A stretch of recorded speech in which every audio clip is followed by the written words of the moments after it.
آج کے اس تفصیلی تجزیے میں پاکستان اسٹاک ایکسچینج کی ایک ایسی کمپنی پر بات کی جائے گی جس کا نام تقریباً ہر گھر میں لیا جاتا ہے۔ جی ہاں، بنیز لمیٹڈ۔ مختلف مالیاتی رپورٹس اور ڈیٹا کا بالکل غیر جانبدارانہ جائزہ لیا جائے گا تاکہ اس کمپنی کی فائنینشیل ہیلتھ اور انویسٹمنٹ کے مستقبل کو اچھی طرح سمجھا جا سکے۔ لیکن آگے بڑھنے سے پہلے ایک بڑا ہی بنیادی سا سوال ذہن میں آتا ہے۔ کیا روزمرہ کی عام بیکری آئٹمز جیسے ڈبل روٹی بنانے والی کوئی کمپنی اسٹاک مارکیٹ میں واقعی ایک بہترین اور منافع بخش انویسٹمنٹ ثابت ہو سکتی ہے؟ عام طور پر یہی سمجھا جاتا ہے کہ ڈیلی یوز کی چیزوں میں آخر مارجن ہی کیا ہوگا، لیکن حقیقت ویسے کافی مختلف ہو سکتی ہے۔ ان حقائق کو ڈیٹیل میں جاننا واقعی بہت دلچسپ ہوگا۔ تو اس جائزے کا روڈ میپ کچھ یوں ہوگا۔ پہلے بنیز لمیٹڈ کا تھوڑا تعارف اور ان کا بزنس ماڈل، پھر بات ہوگی مالیاتی کارکردگی اور سولر پاور سے ہونے والی بچت پر، اور آخر میں اس اسٹاک کی انویسٹمنٹ آؤٹ لک کو سمجھا جائے گا، یعنی ظاہری پروڈکٹ سے لے کر اندر کے کمپلیکس فائنینشیل انجن تک ہر چیز پر نظر ڈالی جائے گی۔ چلیے سب سے پہلے شروعات کرتے ہیں بنیز لمیٹڈ کے تعارف اور 1980 سے شروع ہونے والے ان کے سفر سے۔ بنیز پاکستان کی فوڈ انڈسٹری میں کوئی نیا نام بالکل نہیں ہے۔ 1980s میں بننے والی اس کمپنی کا جو مین مینوفیکچرنگ پلانٹ ہے نا، وہ لاہور کے کوٹ لکھپت میں واقع ہے۔ وہیں سے ان کا وسیع ڈسٹریبیوشن نیٹ ورک پورے پنجاب اور تقریباً پورے پاکستان تک پھیلا ہوا ہے۔ پروڈکٹس کی بات کی جائے تو وہی بریڈ، بنز، کیکس، رسکس اور سنیکس شامل ہیں جو تقریباً ہر گھر کی روز کی ضرورت ہے۔ اب ذرا آگے بڑھتے ہیں بزنس ماڈل اور ان پارٹنرشپس کی طرف جو اس بیکری کے پیچھے ایک اصل انجن کی طرح کام کر رہے ہیں۔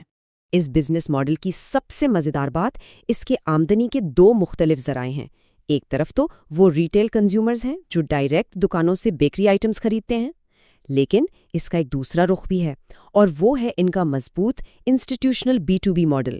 یعنی بنیز صرف اپنے برانڈ نیم تک محدود نہیں ہے، بلکہ پیپسیکو، یونیلیور اور اینگرو جیسے بڑے عالمی برانڈز کے لیے کو مینوفیکچرنگ بھی کرتی ہے۔ یہی وہ چیز ہے جو فیکٹری کو ہمیشہ مصروف رکھتی ہے۔ اور اسی کو مینوفیکچرنگ کی وجہ سے ان کی اصل اسٹریٹجی سامنے آتی ہے، جسے ویلیو ایڈڈ FMCG کہا جاتا ہے، یعنی صرف بیسک بیکری پروڈکٹس نہیں بلکہ ہائی مارجن سنیکس پر فوکس۔ کانٹریکٹ مینوفیکچرنگ کا سب سے بڑا فائدہ یہ ہوتا ہے کہ فیکٹری کا پلانٹ 24 گھنٹے ہفتے کے 7 دن چلتا رہتا ہے، اور یہی چیز ان کی مالیاتی صحت کی اصل بنیاد بن جاتی ہے۔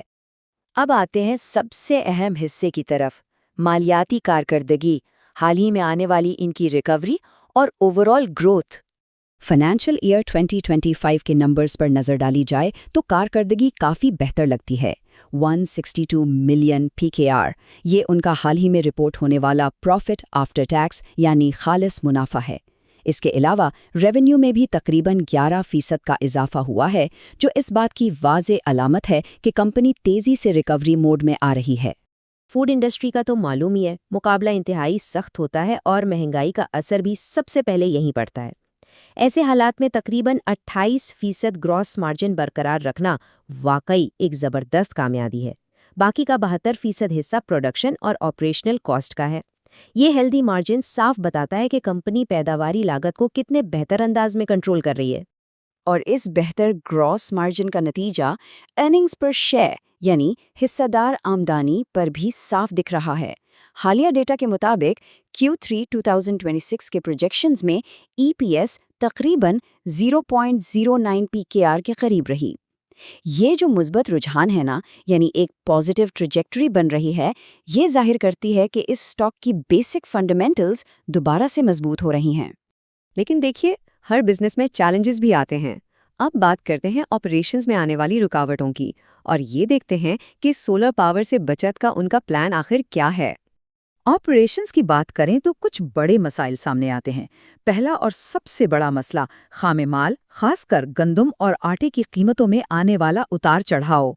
دوسرا چیلنج وہ ہے جس سے پورا ملک واقف ہے، بجلی کے تیزی سے بڑھتے ہوئے ریٹس۔ اور تیسرا، موجودہ کارپوریٹ قرض کر ہائی انٹرسٹ ریٹس کا بوجھ۔ یہ تینوں عوامل مل کر پروفٹ مارجنز کو کافی دباؤ میں ڈال رہے تھے۔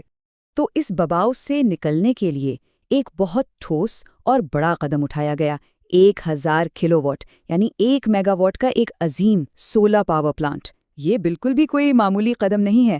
دراصل یہ اس کمپنی کی مالیاتی صحت کو بچانے کا سب سے بڑا ڈیفنس میکانزم ہے جو انہوں نے اپنی فیکٹری میں انسٹال کیا ہے. اس کا نتیجہ کیا نکلے گا؟ متوقع طور پر اس سولر پلانٹ سے بجلی اور انرجی کے خرچات میں 50% تک کی کمی آ سکتی ہے. اب خود سوچئے، جب انرجی کاسٹس آدھی رہ جائیں گی تو وہ بڑھتی ہوئی مہنگائی کا اثر ڈائریکٹ کم کر دیں گی، اور اس بچت کی مدد سے صرف ڈیٹ کو ہی بہتر مینج نہیں کیا جائے گا بلکہ مستقبل کا منافع بھی مزید یقینی ہو جائے گا. تو یہ سب جان لینے کے بعد اب آخری حصے پر آتے ہیں، یعنی انویسٹمنٹ کا تجزیہ اور سٹاک مارکیٹ کی اسٹریٹجی. یہاں ایک چیز سمجھنا نہایت ضروری ہے، کمپنی کی موجودہ ترجیح اور شیئر ہولڈر ریٹرنز کا فرق. دیکھا جائے تو بنیز لمیٹڈ نے پچھلے کچھ سالوں میں ریگولر کیش ڈیویڈنڈز نہیں دیے ہیں. اس کی وجہ کافی صاف ہے، ان کی موجودہ ترجیح اپنے کیپٹل کو ایکسپینڈ کرنا اور سولر پاور جیسی پروجیکٹس پر انویسٹ کرنا ہے. تو اس کانٹیکسٹ میں ریگولر کیش ڈیویڈنڈ کی امید رکھنے کے بجائے یہاں اصل فوکس کیپٹل گینز اور بونس شیئرز پر ہونا چاہیے. اگر مارکیٹ اسٹریٹجیز کا موازنہ کیا جائے تو تصویر کچھ ایسی بنتی ہے. شارٹ ٹرم میں یعنی 1 سے 6 مہینے میں رسک کافی ہائی رہتا ہے. یہاں ٹریڈنگ والیوم تھوڑا کم اور سٹاک خبروں کی بنیاد پر کافی والیٹائل رہ سکتا ہے. لیکن اگر نظر لانگ ٹرم پر ہو یعنی 1 سے 3 سال پر تو رسک کافی ماڈریٹ ہو جاتا ہے. فوڈ سیکٹر کی نیچرلی اسٹیبل ڈیمانڈ اور سولر سیونگ سے ہونے والی بچت اس سٹاک کے لیے ہولڈ اسٹریٹجی کو کافی مفید بناتی ہے. اور اس لانگ ٹرم سٹیبلٹی کی بنیاد دراصل ایک بہت ہی سادہ سی حقیقت پر مبنی ہے. بریڈ، بنز اور ایسی عام استعمال کی غذا کی ڈیمانڈ آخر کبھی ختم تھوڑی ہوتی ہے. خوراک کا شعبہ ہمیشہ پائیدار رہتا ہے. کنزیومر سٹیپلز مارکیٹ کی یہی خاصیت صبر کرنے والے ان لانگ ٹرم کھلاڑیوں کو ایک ایسی سیفٹی نیٹ فراہم کرتی ہے جو یہ جانتے ہیں کہ چاہے اکانومی جیسی بھی ہو، لوگ ناشتہ کرنا نہیں چھوڑیں گے. تو ان تمام معلومات کے بعد آخر میں ایک کافی دلچسپ سوال پیدا ہوتا ہے.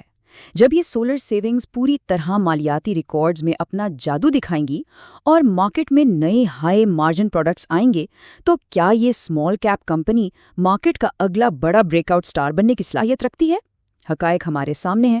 یقیناً کسی بھی آخری فیصلے سے پہلے کمپنی کے آفیشیل انویسٹر ریلیشنز پیج کا مطالعہ اور مزید خود تحقیق کرنا بہت ضروری ہے. بنیز لمیٹڈ کے حقیقت پسندانہ تجزیے کا یہ سفر وہیں سے آگے بڑھایا جا سکتا ہے.